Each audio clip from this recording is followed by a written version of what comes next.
Makinig kayong lahat.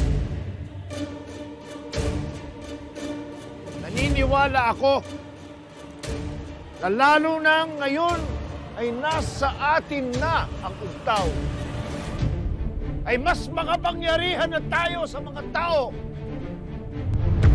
At panahon na para bawiin natin kung ano ang para sa atin. Lalo na ang mga kapwa-tubaw natin na dinukot nila. Tama. Kailangan nating bawiin ang dapat sa atin.